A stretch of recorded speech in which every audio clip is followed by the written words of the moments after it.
Okay, intaglio process, intaglio print making process की बात अगर हम करें तो इसका हिंदी में मतलब होता है अंतःसतह प्रणाली।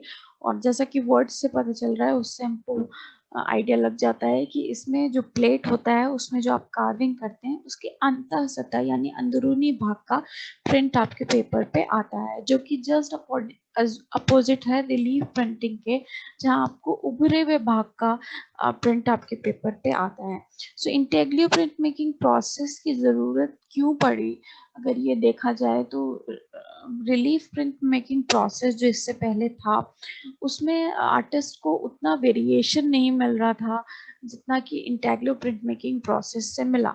सो जब आर्टिस्ट रिलीफ प्रिंटिंग करके उनको वो अचीवमेंट नहीं मिली, तब उन्होंने धीरे धीरे इंटेग्लियो प्रिंट मेकिंग प्रोसेस का जो है आविष्कार किया। और इसमें आपको 5 टाइप के टेक्निक्स मिलते हैं, जिसमें कुछ टेक्निक्स में एसिड यूज होता है और कुछ में डायरेक्ट प्रेशर। सो इंटेग्लियो आपका विजुअल आर्ट का बहुत ही इम्पोर्टेंट पार्ट है। और क्या है ये डिस्टिंग्विश है जितने भी रिलीफ हैं या स्टेंसिलिंग है या लिथोग्राफी प्रोसेस से, by the fact that the ink forming the design is printed only from recessed areas of the plate, जो कि मैंने आपको बताया कि recess यानी अंतः सतह से आप इंक निकाल के अपने पेपर पे इम्प्रेशन लेते हैं। और इसके अलावा मैंने आपको पहले भी बताया कि among intaglio techniques are engraving, etching, dry point, aquatint and mezzotint। इसके अलावा जो प्लेट्स हम यूज करते हैं इंटेग्लियो टेक्निक में वो है copper, zinc, aluminium, magnesium, plastic, coated paper and even plexi glass जो एक्रेलिक जैसे लगते हैं। सो जब प्रोसेस की बात कर ले इंटेग्लियो में, तो इंटेग्लियो में आपका प्रोसेस जो स्टार्ट होता है ऑब्वियसली डिजाइनिंग से होता है, ड्राइंग से होता है। पहले आप एक ड्राइंग करते हैं, फिर वो आप प्लेट पे ड्राइंग करते हैं, देन आप कार्विंग करते हैं, देन कई टेक्निक्स में जैसे एचिंग में आप क्या करते हो, सबसे पहले ग्राउंड अप्लाई करते हो एंड उसके बाद ड्राइंग करते हो। तो हर एक टेक्निक्स अपने वेरिएशन के साथ आता है, लेकिन अगर बेसिक देखा जाए तो पहले आप क्या करोगे, ड्राइंग करोगे, इंग्रेविंग करोगे, फिर इंकिंग करोगे, उसके बाद वाइपिंग करोगे इंक का, देन आप उसका प्रिंट लोगे प्रिंटिंग प्रेस से, जो कि मैंने इंटेग्लियो प्रिंटिंग प्रेस आपको पिछली क्लास टूल्स एंड टेक्निक्स वाले क्लास में, यानी सेकंड वीडियो अगर आपने नहीं देखी है तो उसको एक बार देखिए, उसमें सारे टूल्स एंड प्रिंटिंग प्रेस के बारे में मैंने आपको डिटेल में बताया है। So intaglio process are probably the most versatile of the printmaking method, as various techniques can produce a wide ranges of effect. तो एक तरह का वर्सेटाइल प्रिंटिंग मेथड है इंटेग्लियो, और क्या करता है, वाइड रेंज की इफेक्ट्स जो है आपका क्रिएट करता है। सो बेसिकली जो आपका इसमें प्रोसेस में सबसे इम्पोर्टेंट क्या है, जो आप कार्विंग कर रहे हो, लाइन कार्विंग कर रहे हो या जैसी भी कार्विंग कर रहे हो, उस लाइन के अंदर आप रबर रोलर से इंक को क्या करते हो, ग्रूव करते हो। ओके, मतलब इंक को उसके अंदर डालते हो प्रेसर से, एंड देन उसको क्लीन करते हो। तो वो जब क्लीन हो जाता है पूरा इंक का प्लेट, तो वो सारी इंक जो होते हैं वो आपके लाइंस में चले जाते हैं, और सिर्फ जब आप उसके ऊपर पेपर रख के प्रेस करते हैं तो आपको क्या मिलता है, एक लाइन इम्प्रेशन मिल जाता है। इसके अलावा आपको पता होना चाहिए कि इंटेग्लियो प्रोसेस में जो आप पेपर यूज करते हैं उस पेपर को आप पहले डैम्प करते हैं यानी गीला करते हैं, तो तभी उस पेपर को आप यूज करते हैं, क्योंकि जब आप उस पर प्रेशर करेंगे और तो पेपर आपका गीला होना चाहिए। और इंटेग्लियो प्रोसेस में प्रेशर जो आप डालते हैं प्रिंटिंग के लिए वो रिलीफ प्रिंटिंग से ज्यादा होता है, क्योंकि आप लाइन के अंदर से इंक अपने प्रिंट में ले रहे हैं। ओके, सो अब यहाँ पे आप अगर इमेज में देखेंगे तो यहाँ पे आपको देखने को क्या मिल जाएगा कि ये आपका रिलीफ में आप देखिए उभरे हुए सतह पे आपने प्रिंट लगा लिया। ओके, एंड देन आप यहाँ पे देखिए इंटेग्लियो में, तो यहाँ पे आप क्या देखते हैं कि जो आपने कार्व किया उसमें इंक गया एंड देन आप उसका प्रिंट ले रहे हैं। और इसके अलावा जो मैंने बेसिक प्रोसेस के बाद की जो इंटेग्लियो में होता है वो यहाँ पे आपको दर्शाया गया है। जैसे फर्स्ट में आपने ड्राइंग बनाया, एंड देन उस ड्राइंग को प्लेट पे उतारा और उसको क्या किया, क्या बोलते हैं उसको, कार्विंग किया उसका। एंड ऑब्वियसली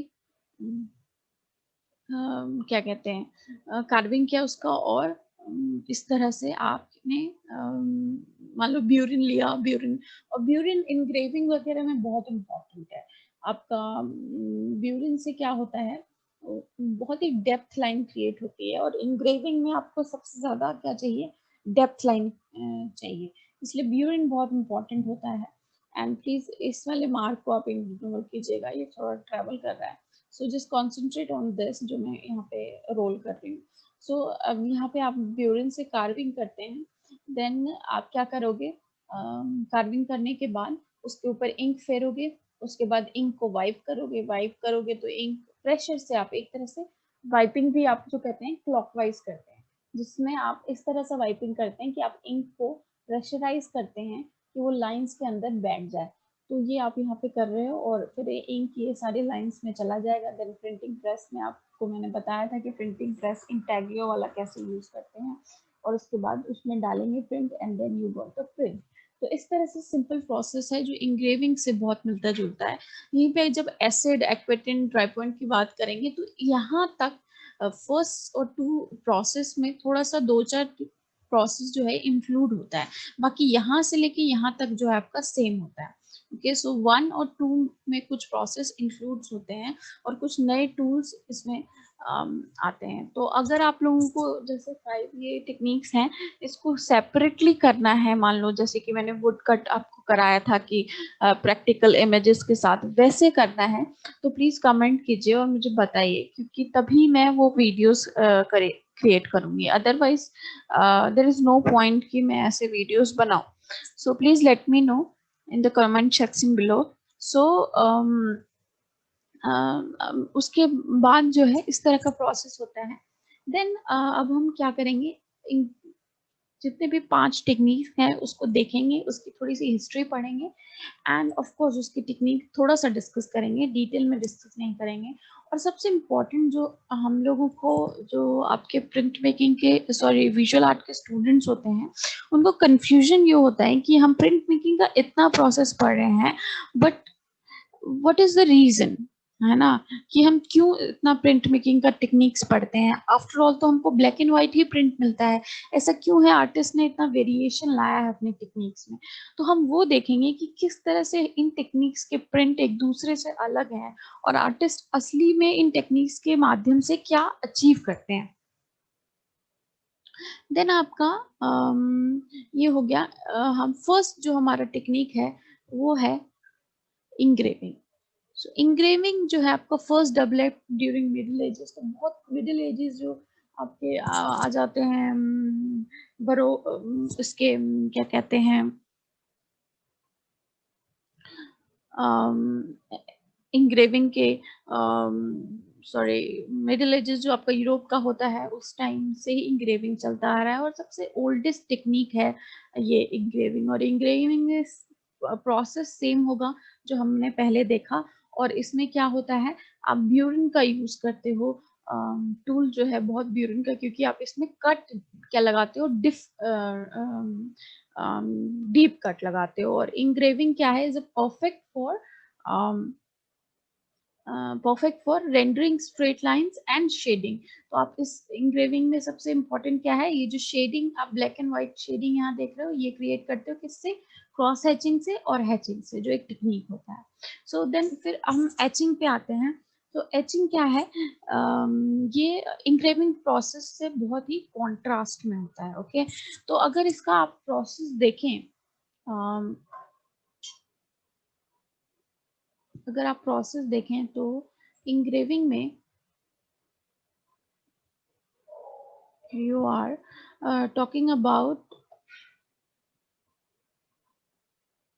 ओके, सो जब प्रोसेस आप देखिएगा तो इसमें इंग्रेविंग में आप सबसे पहले ड्राइंग करते हैं, देन कार्विंग करते हैं, इंकिंग करते हैं, वाइपिंग करते हैं एंड देन प्रिंटिंग करते हैं। एचिंग में क्या होता है, आप एक तरह का उस पर ग्राउंड अप्लाई करते हैं। ग्राउंड इन द सेंस एक तरह का पाउडर होता है जो कि एस्फल्टन और बी वैक्स की चीज़ों का बना होता है। तो आप एक प्लेट लेंगे, तय करेंगे, उसके ऊपर ये क्या करेंगे, छिड़क देंगे। आप क्या छिड़क देंगे, अपना क्या कहते हैं ये एस्फल्टन पाउडर और बी वैक्स छिड़क देंगे। देन उसको क्या करोगे, प्लेट प्लेट को एक ऐसी जगह रखोगे जहाँ वो टिक जाए, और नीचे से आप क्या करोगे, आग जला के उसको स्मोक करोगे। तो स्मोक करने से क्या होगा, वो प्लेट गर्म होगा एंड क्या होगा, वो जो बी वैक्स वगैरह है वो पिघल जाएगा, और पिघल के ना वो वैक्स जो होता है ना मोम के टेक्सचर का हो जाता है।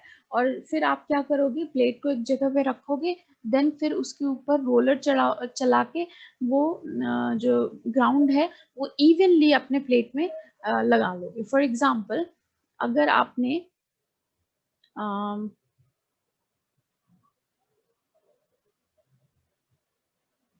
फॉर एग्जाम्पल अगर आप देख लें, I can not find the pen, okay. So if you creating a plate, for example this is your plate, okay, तो आप क्या करोगे, यहाँ पे अपने जो है ये मान लो आप इसमें जो है बहुत ही मतलब एक ग्राउंड अप्लाई कर रहे हो, ओके। सो मान लो आपका ग्राउंड जो है पर्पल कलर का है मान लो, तो ये आपने इस पे ऊपर इवनली, ये तो मैंने लाइंस लगा रही हूँ लेकिन आपको बराबर रूप से इसके ऊपर ग्राउंड अप्लाई करना है। देन आप इसके नीचे से इस आग जलाओगे तो ये पिघलेगा, एंड इसको फिर आप रोलर लगाओगे तो ये चारों तरफ से आप इसको बराबर कर दोगे।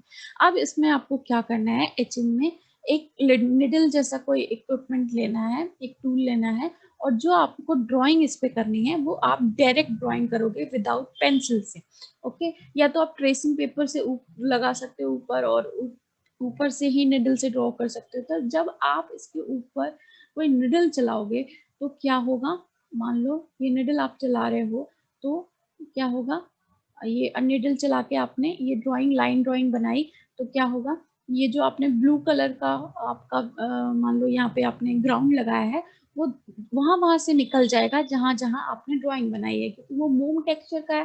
तो आप निडल डालोगे, निडल से स्क्रैच करोगे या लाइन करोगे तो वो मोम वहां से निकल जाएगा। देन क्या होगा, आपका बाकी का प्लेट तो आपका ग्राउंड होगा, लेकिन जहां पे आपने ड्राइंग किया है वहां से वो वैक्स निकल जाएगा।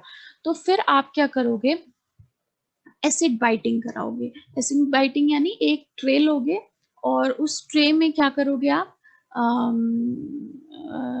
वाटर और निट्रिक एसिड, मान लो ये ट्रे है आपका, तो ये ट्रे है, तो इस ट्रे में आप वाटर और निट्रिक एसिड का जो है एक सोल्यूशन डालोगे, एंड देन ये वाला प्लेट आप इसके अंदर डाल दोगे, और क्या करोगे, छोड़ दोगे।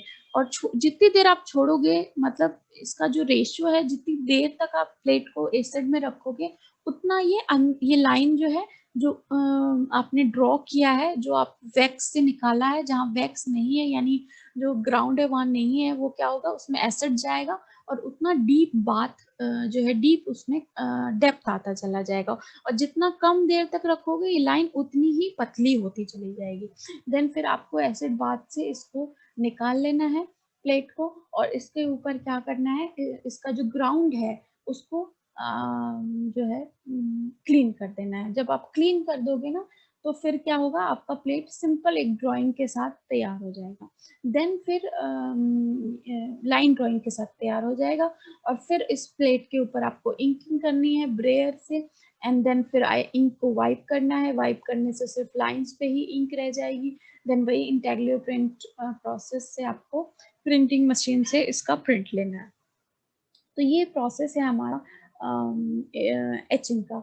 एचिंग में आप सॉफ्ट ग्राउंड एचिंग भी करते हो, शुगर लिफ्ट एचिंग भी करते हो, तो बहुत सारे प्रोसेस है इसमें। And please let me no अगर आपको सारे प्रोसेस करने हैं और प्रैक्टिकल इमेज के साथ एचिंग करनी है, बिकॉज आज क्योंकि वीडियो हमको छोटा रखना होता है, नहीं तो अदरवाइज मैं सारे एक्सप्लेन एक ही दिन करूंगी तो ये बहुत ही बड़ा हो जाएगा। Okay, so now move to the slide.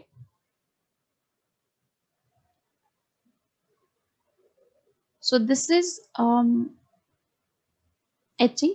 और यहाँ पे देखिए कि उन्होंने लाइंस जितनी देर उसको उसमें रखा वो उतनी देर डेप्थ में चला गया। तो ये आप अगर इंग्रेविंग से इसकी तुलना करें, इंग्रेविंग में देखिए कैसी मोटी मोटी ऐसे है ना लाइंस हैं। क्यों लाइंस है? क्योंकि आप ब्यूरिन से इसको खुरच के बाहर निकाल रहे हैं। और यहाँ पे लाइंस में क्या डिफरेंस है कि आप एसिड बात करा रहे हैं, तो पतली लाइंस रहेगी लेकिन at the same time depth में रहेगी। तो ऐसे इमेज आप क्रिएट करते हैं। और साथ ही जो आप स्पॉन्टेनियसनेस कहते हैं कि कहीं से भी कोई भी लाइन आप यूज कर सकते हैं, वो यहाँ पे आप इस लाइन में आराम से इस ऐसी एचिंग्स में आराम से क्रिएट कर सकते हैं। यानी इधर से भी लाइन क्रिएट कर सकते हैं, इधर से भी लाइन क्रिएट करते हैं। तो वो आपके इस पे डिपेंड करता है। बाकी आप यहाँ पे प्रोसेस जो है इसमें पूरा दिया हुआ है। देन आपका जो थर्ड प्रोसेस है वो मेसोटिंट है। जो मेसोटिंट है, ओके आई जस्ट फॉरगॉट कि आपका एचिंग जो है ये एक 15th सेंचुरी का इंटेग्लियो प्रोसेस है। ओके एंड ये जो स्टार्ट हुआ था वो क्या हुआ था, develop by armourers to decorate their wares. तो जो अस्त्र शस्त्र बनाते थे यानी जो वेपन बनाते थे जर्मनी में, जर्मनी स्पेन वगैरह में, वो वेपन पे ये एचिंग करते थे जिसमें वो अपना सिंबल, डायनेस्टी का सिंबल उकेरने की कोशिश करते थे। ओके ओके सो देन मेसोटिंट की बात कर लेते हैं। तो मेसोटिंट भी एक इंटाग्लियो प्रोसेस है। और क्या है ये, किसके द्वारा इन्वेंट किया गया है? German soldier Ludwig von Siegen के द्वारा इन 1640s में। ओके और ये एक ऐसा इंटेग्लियो प्रोसेस है जिसमें आपको इमेज जो है डार्क टू लाइट मिलती है। तो पहले डार्क इमेज होता जाएगा एंड देन वो लाइटर होता जाएगा। तो ये इकलौता एक ऐसा इमेज है। तो अगर एग्जाम में पूछ ले तो आपको मेसोटिंट लिखना है। The work in mezzotint an artist first use a tool called rocker. तो इसका प्रोसेस कुछ इस तरह का है। Let's see the process first. तो इसमें प्रोसेस में क्या होता है मेसोटिंट में, सबसे मान लो आप एक for example this is your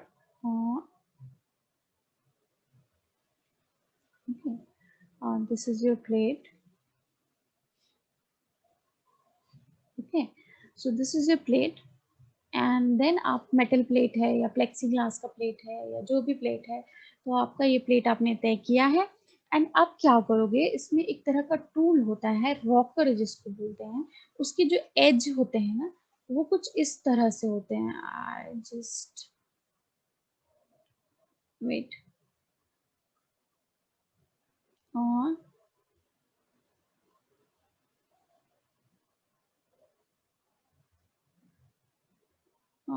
ये कुछ इस तरह के होते हैं। आई मीन ये जो एज होगा ये घुमावदार, ये मेरा पेन चल नहीं रहा है because I am not good in this. So इस तरह का आपका एज होगा घुमावदार। ओके तो इस तरह का जो आप रॉकर का जो टूल होता है उसको इस प्लेट पे क्लॉकवाइज चलाते हो। ओके एंड क्लॉकवाइज चलाने के बाद क्या होता है, जब आप मेटल प्लेट या किसी भी प्लेट पे इस तरह का कोई इक्विपमेंट चलाओगे तो एक तरह का आपको खुरदुरा सा टेक्सचर पूरे प्लेट में क्रिएट होता है। और ये रॉकर चलाने का प्रोसेस जो है ऐसा नहीं कि तुरंत खत्म हो जाता है, कई दिन भी लगते हैं। तो जितना बड़ा प्लेट उतना बड़ा टाइम। तो क्लॉकवाइज इधर से इधर से इधर से इधर से पूरे जगहों से यहाँ पे आप जो है इस पे मान लो रॉकर चला रहे हो तो आपका इस प्लेट का टेक्सचर कुछ खुरदुरा जैसा हो जाएगा, बिल्कुल ही टेक्सचर खुरच जाएगा। ओके ये तो प्लेट बिल्कुल खुरच जाएगा क्योंकि आपका हर तरह से आपने रॉकर चला लिया है। तो मान लो इस तरह से आपने पूरे प्लेट पे रॉकर चला लिया तो इस तरह का प्लेट आपको एट लास्ट हाथ जो मिलता है वो हासिल होगा। उसके बाद आप क्या करोगे, इस पे इमेज ट्रेस करोगे, या तो ट्रेसिंग पेपर से कोई इमेज ट्रेस करोगे इस पे और हल्का सा लाइन ड्राइंग से क्रिएट करोगे, हल्का सा स्केच से क्रिएट करोगे। अदरवाइज अगर आप एक अच्छे आर्टिस्ट हो तो एक स्क्रैपर टूल होता है जिसको हम खुरचनी बोलते हैं, उसके यूज से ड्राइंग बनाओगे। और साथ ही साथ क्या करोगे, ये एरियाज जो है जो खुरदरे एरियाज हैं उसको ड्राइंग्स में निकालते चले जाओगे, यानी उसको खुरच खुरच के निकालते चले जाओगे। तो आप एक क्या कर रहे हो, मान लो आपने एक इमेज ट्रेस करी एक इमेज बना रही है, तो आप क्या कर रहे हो, यहाँ पे सिंपल लाइन इमेज नहीं बना रहे हो, आप इसमें टेक्सचर के साथ खुरच के ये लाइन क्रिएट कर रहे हो। ओके, तो यानी जो ये दरदरा भाग है उसको खुरच के बाहर निकाल रहे हो जहां जहां आप ड्राइंग कर रहे हो। तो एक तरह से texture create, shading effect create कर रहे हो। तो जहां जहां से आपका ये खुरच के आप बाहर निकाल दोगे तो वो क्या होगा, प्लेन हो जाएगा, यानी वो लाइटर हो जाएगा।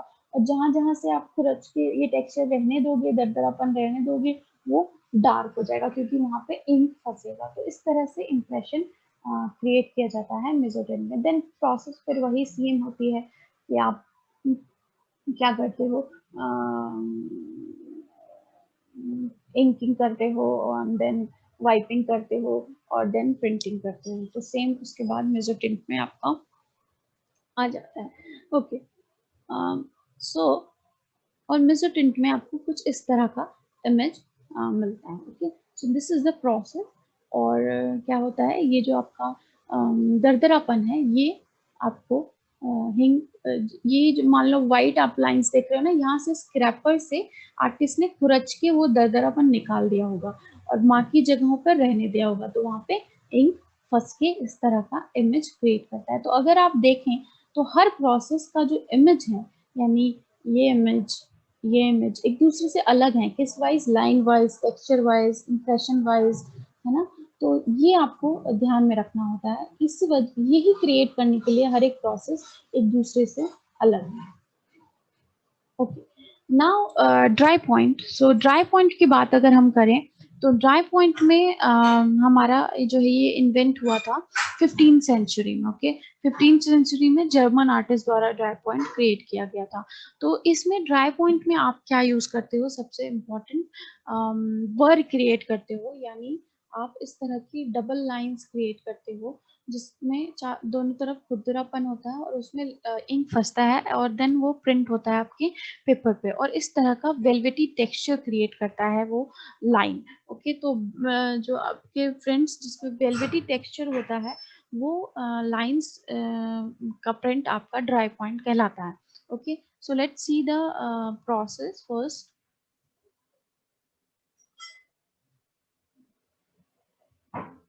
सो ड्राई पॉइंट में आप देखिए कि सबसे पहले आप क्या करोगे, एक प्लेट लोगे और उसमें एक इमेज, जो भी आपको इमेज बनानी है वो बनाओगे। तो मान लो यहाँ पे आपने, if this is the plate, okay, तो आप क्या कर रहे हो यहाँ पे, इमेज बना रहे हो। इमेज किससे बनाओगे, कोई पेंसिल से नहीं बनाओगे, किसी और चीजों से नहीं बनाओगे, you will make the image through the needle. तो ये निडल क्या होते हैं, एक डायमंड पॉइंट निडल होता है, और अगर महंगा आपको लग रहा है तो आप स्टील पॉइंट निडल करते हो। तो बेसिकली आप इस प्लेट में जो अपना इमेज है वो ड्रॉ नहीं कर रहे हो, वो क्या कर रहे हो, खुरच रहे हो, खुरच के आपने एक इमेज बना दिया। तो लाइंस क्रिएट करते रहते हो, खुरच के लाइंस क्रिएट करते हो। तो जब आप किसी प्लेट में डायरेक्ट खुरचते हो, यानी डायरेक्ट आप लाइन क्रिएट करते हो, डायरेक्ट आप कोई नीडल चलाते हो, तो कुछ इस तरह का लाइन क्रिएट होता है। मान लो इस तरह का ये लाइन क्रिएट होता है, और क्या होता है, इस तरह का आपको उभरा हुआ भाग उसमें मिलेगा, यानी दरदरा चीज उसमें मिलता है। तो जब आप इस पे इंक लगाते हो, यानी दो इंक अगर लगाते हो तो इंक क्या होगा, इस दरदरे भाग में फंस जाएगा, और फिर वो इम्प्रेशन कैसा आएगा आपका, दोहरी लाइन का, मोटी लाइन का इम्प्रेशन आप में आएगा। तो वही बर यहाँ पे आप क्रिएट करते हो। और ड्राई पॉइंट में आपको बहुत केयरफुल रहना होता है, प्रेशर नहीं देना होता है ज्यादा, ताकि आपका प्रिंट जो है, ये बर जो है टूटे ना, क्योंकि अगर बर टूटेगा तो उस तरह की जो है इम्प्रेशन आप क्रिएट नहीं कर पाओगे। तो फिर आप बर क्रिएट करते हो, फिर देन इंकिंग करते हो, वाइपिंग भी बहुत आराम से करनी होती है, हैंड वाइपिंग करनी होती है, ताकि वो बर जो है टूटे ना, और इंक भी आसानी से उस बर में चला जाए। एंड उसके बाद फिर इंटेग्लियो प्रिंट से आप प्रिंटिंग करते हो। ये होता है आपका प्रोसेस। और अगर आप ये इमेज देखेंगे तो आप देखेंगे कितना वेलवेटी टेक्सचर का ये लाइन क्रिएट होता है ड्राई पॉइंट में। So basically the dry point technique typically produce print with irregular irregular, soft and fuzzy lines. तो रेगुलर कोई इधर से लाइन जा रही है, कोई इधर से लाइन जा रही है, तो ऐसी लाइन क्रिएट करते हैं जिससे ये जो है डार्क और वेलवेटी टेक्सचर आपको इम्प्रेशन में मिले। और साथ में क्या होता है, this is because the shallow dry point needle marks beneath the surface of the plate.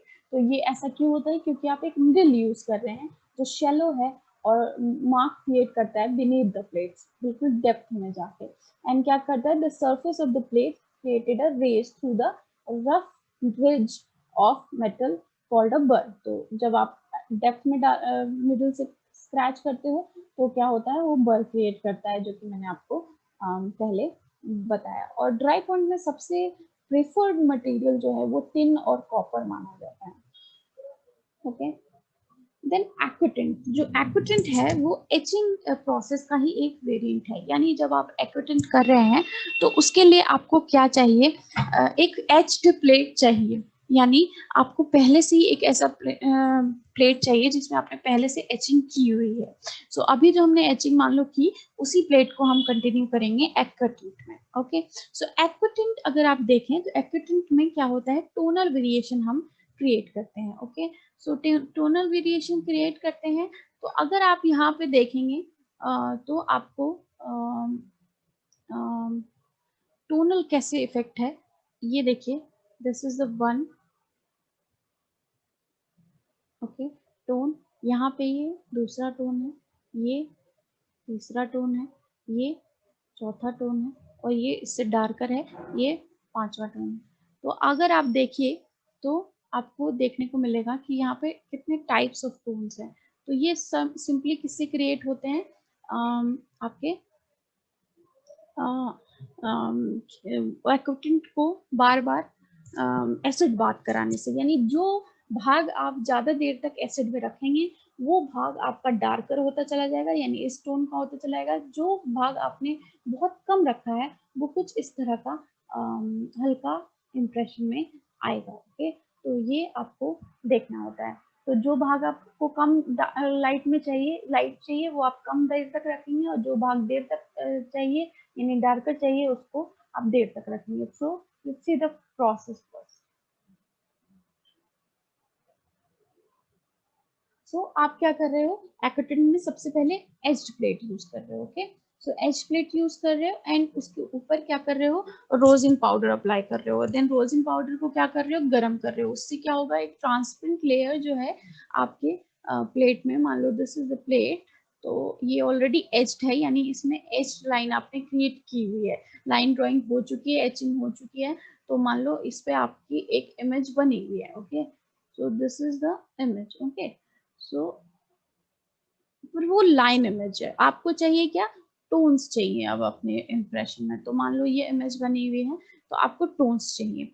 तो आप क्या करोगे, लाइन इमेज पे ऊपर रोजिन पाउडर अप्लाई करोगे, उसको गरम करोगे एंड वो गरम होके एक ट्रांसपेरेंट लेयर जो है पेपर पे प्लेट पे बिछा देगा। देन आप क्या करोगे, जहां जहां आपको मान लो ये आपको क्या चाहिए, बिल्कुल लाइट में चाहिए। ओके, तो आप यहाँ पे स्टॉप आउट वर्निश अप्लाई कर दोगे, जो कि एक सॉल्यूशन होता है जो कि एसिड रेजिस्टेंट होता है। ओके, तो आप स्टॉप आउट वर्निश यहाँ पे अप्लाई कर दोगे। मान लो this is a stop out varnish and you are applying this. तो ये आप गाढ़ा अप्लाई करोगे, ऑब्वियसली ये एरिया आप पूरा कवर कर दोगे। एंड फिर क्या करोगे, आप इसको एसिड बात कराओगे, यानी ट्रे में डालोगे, और ट्रे में डालोगे तो आप रखोगे जितनी देर तक, तो एसिड रिएक्शन कहाँ कहाँ होगा, ये लाइंस के अंदर होगा, इसके अंदर होगा, लेकिन यहाँ पे नहीं होगा। ओके, सो बाकी जगह तो खैर रोजिन हमने अप्लाई किया हुआ है, तो यहाँ पे नहीं होगा क्योंकि आपने टॉप आउट वर्निश अप्लाई किया हुआ है। देन फिर दूसरी टाइम आपको इस पे थोड़ा कम टोन चाहिए तो इस पे फिर स्टॉप आउट वर्निश लगा दोगे आप, तो फिर आपका ये एरिया ज्यादा देर तक एक्सपोज होगा तो ये डार्कर होता चला जाएगा। तो ये आपको प्रोसेस में करना होता है। देन फिर वही similar process inking, wiping and interior print में डाल के आपका प्रिंट लेना होता है। So this is the process of aquatint. आप मुझे प्लीज बताइएगा अगर आप लोगों को ये सारे प्रोसेस प्रैक्टिकल इमेज के साथ करने हैं तो।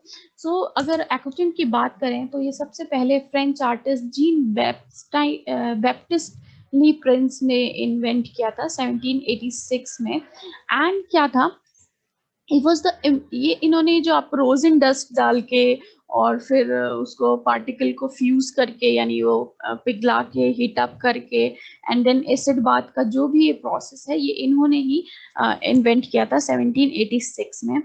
इसके अलावा जो एक्वाटिंट है, जो कॉइन टर्म है जिसके बारे में हम बात करते हैं, वो दो लैटिन वर्ड से बना है जिसमें नाम है एक्वा मतलब वाटर एंड टिंट मतलब टोन। ऑब्वियसली इसका मतलब ये है कि आप के प्रिंट में जो इम्प्रेशन क्रिएट होता है वो वाटर कलर के इमेज के जैसा होता है, यानी जैसे कि आप वाटर कलर में डिफरेंट डिफरेंट टोन्स क्रिएट करते हैं, उसी तरह एक्वाटिंट में आप डिफरेंट डिफरेंट टोन्स क्रिएट कर सकते हैं, जो कि आप यहाँ पे देखते हैं।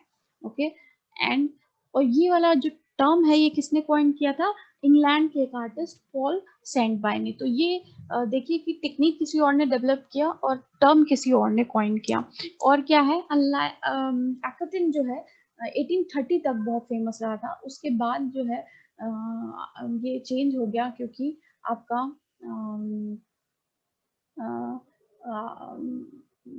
लिथोग्राफी आ गई और लिथोग्राफी में आपको एक्वाटिंट से ज्यादा वेरिएशंस मिलने लगे। सो ये हमारे कुछ 5 प्रोसेस थे जिनके बारे में हमने पढ़ा। तो अगर एक बार आप नजर डाल लें फिर से सारे प्रिंट्स पे, तो आपको पता चलेगा कि हर एक प्रिंट एक दूसरे से अलग है। और क्यों अलग है? क्योंकि उसमें टूल्स अलग हो रहे हैं, इम्प्रेशन प्रोसेस अलग हो रहा है। जैसे कि इंग्रेविंग देखिए कि लाइंस क्रॉस एचिंग है और शेडिंग इफेक्ट क्रिएट होता है। आपके एचिंग में लाइन फाइन लाइंस क्रिएट होती हैं और वो भी स्पॉन्टेनियस लाइंस होती हैं। तो इस तरह का आप लाइंस से कोई भी इमेज क्रिएट कर सकते हो स्पॉन्टेनियस, चाहे वो वेवी इमेज हो या कैसे भी इमेज हो क्रिएट कर सकते हो। देन फिर आप मेसोटिंट में आप देखिए कि आप darker to lighter image create करते हो, शेडिंग इफेक्ट आता है आपके इमेज में। देन आप ड्रॉय पॉइंट में देख रहे हैं बिल्कुल वेलवेटी टेक्सचर का लाइन ड्राइंग करते हो जो बिल्कुल ही क्या होती हैं, इरेगुलर लाइंस होती है, कहीं से भी कोई भी लाइंस आ रही होती हैं और उससे ये टेक्सचर क्रिएट होता है। देन आप एक्वाटिंट में देखते हो कि एक वाटर कलर का इम्प्रेशन आपको देखने को मिलता है। तो ये सारे प्रोसेस आप कलर इसमें भी कर सकते हो, सिर्फ ब्लैक एंड व्हाइट जरूरी नहीं है। सो आज का क्लास हमारा इसी पे था। एंड प्लीज कमेंट कीजिए आप लोग सब कि अगर आप लोगों को हर एक प्रोसेस यानी इचिंग, एचिंग, आपका इंग्रेविंग, एक्वाटिंट सबको अलग अलग करना है जैसे कि हमने वुड कट किया था प्रैक्टिकल इमेज के साथ। सो please let me no, because उसके अलावा मुझे नहीं पता चलेगा कि आपको करना भी है कि नहीं करना है, आपको समझ में भी आ रहा है कि नहीं आ रहा है।